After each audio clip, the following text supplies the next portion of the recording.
Vikram Kumar Vic is part of ModPo this year for the first time. Vic is a non-speaking autistic person. I believe he lives in India.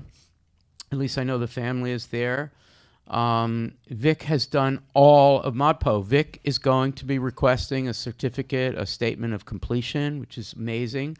Vic and I have been emailing, also Vic's parents, and I have the sense that it takes a long time for Vic to write, or I should say to type, what he wants to say. He's done all of the essays. He's done all of the responses to others' essays, and he recently contributed the fourth essay, which is really a response to either the Jackson McClough, no, it's actually John Cage's Mesostics, or a Bernadette Mayer writing experiment. And Vic decided to do a writing experiment.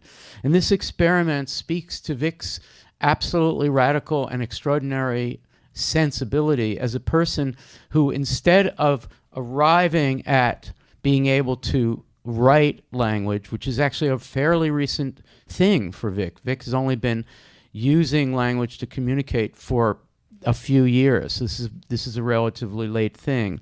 And instead of going right to that, from that experience, which I imagine was revelatory, to writing about himself and to speaking for himself, about himself, and finding identity that way, he is as interested in what Bernadette is suggesting we do, which is to find other voices, to find a way of dissociating ourselves from our own voice to try to connect with other people. An amazing thing for Vic to be able to do this so rapidly. It takes people years of meditation, years of thinking about how we can suppress the ego in the way we use language. And ModPo is kind of all about that.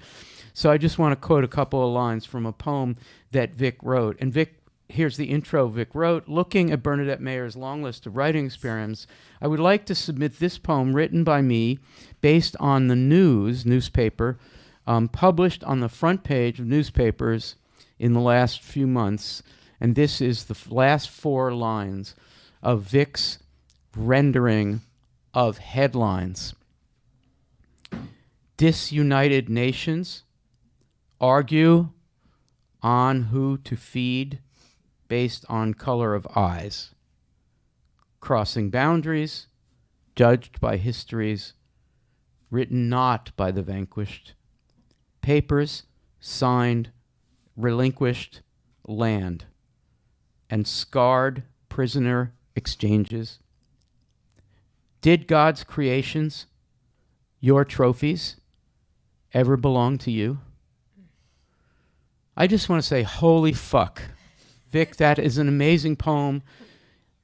And you're really speaking for the world there through the newspapers. I don't know what to say. I'm just amazed.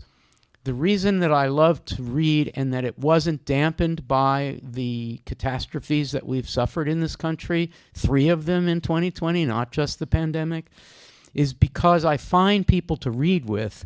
And reading does exactly what Vic was able to do with his writing, which is to get out of yourself and not to be narcissistic, because interpretation doesn't work when you're being narcissistic.